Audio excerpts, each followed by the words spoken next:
Hey everybody, it's Ben here, another Hawaii video. I was going to do a little ship comparison review of the different Flying Dutchman versions. So the first one is Cursed, from Davy Jones Curse. And this one's 17 points, 5 2L cannons. All three versions have 5 masts. This one's got 4 cargo, 17 points. It's got a broadsides attack built in, which is not a great ability because you're putting all your eggs in one basket when you're shooting. This one, it's not great. You could argue it might be the worst of the three. It does combo decently well with Davy Jones, and there's a link there too, the 12-point all-powerful Davy Jones or the 11-point copier.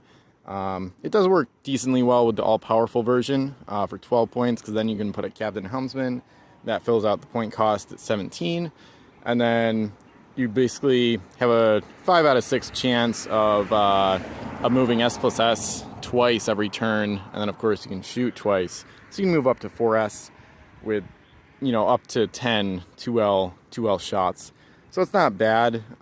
It's just really slow, so it's kind of hard to justify the cost based on how slow it is.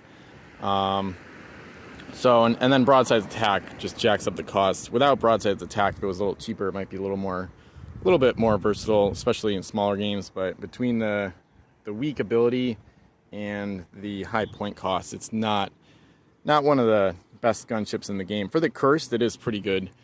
And then Caribbean, we saw a couple more. They were both pirate, unfortunately. I think they both should have been Cursed. That would have helped the Cursed out a bit, even with the no duplicates rule. So the 001 version is 20 points, 5 cargo, all 3S cannons, Ghost Ship, Eternal, and then should have Massacre. So this one is a fun gunship to max out with like a crazy boarding strategy, using like a gold capture crew like Bonnie Peel or something like that. So this one, it's decent. I would say the cheap one might be actually better, especially in smaller games. I would say it's definitely better. The cheapest one is the 300, the promo version from Caribbean. This one's 11 points, 5 cargo, all 3S cannons still. And it doesn't have any abilities, but that kind of helps it, because those 3 abilities that the 001 version has jacks up the cost at 20, which makes it kind of pretty hard to use in 40-point games, or at least not nearly as feasible, versus the 11-point version. You can just put a captain helmsman on it. There you have 16 points for a ship moving LS with 5 shots, still with 3 cargo spaces open. And then you could put an explorer board to make it arguably more of a hybrid. I don't really like having hybrids with sometimes less than 3 cargo spaces. Sometimes it's okay, and of course you could put Gentleman Joe Card on there to fix that up a little bit. But even with the Explorer, that only comes to 17, so then you could still add an Oarsman, 18. So for 2 points less than the high point one, you've got a somewhat fully crewed cheap Dutchman that's pretty good in smaller games. So overall, I would rate all 3 of them as like decent ships. I would say you can make a pretty good case that the 11-point Dutchman is the best one, especially for smaller games. People that like to power game probably disagree, but or if you've had good luck with broadsides attack, obviously you might disagree. But overall, the 11-point one is the best for smaller games. Once you get to like 60+ points, the 17-point one gets pretty good. And if you really want to max out the setup on the 20-point version, I would recommend games of at least 80 points, because then you can really get pretty crazy.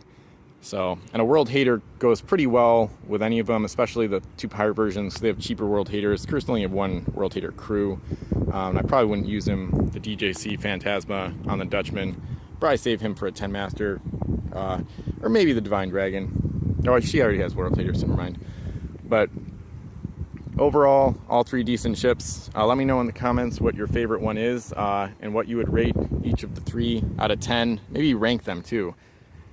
And for me, it is tough to rank them, honestly, because even the 17-point Curse one is not bad, especially with the 2L cannon. Their cannons are much better range and a better rank, all 5 of them. So for smaller games, the 11-point one takes the cake, in my opinion. Like 40-point games, like standard games. In bigger games, probably the 20-point version would be best. Just depends on how you crew her. But the Cursed one with the right crew can still be pretty dangerous and deadly. So thanks for watching. Like and comment, and I'll be back soon.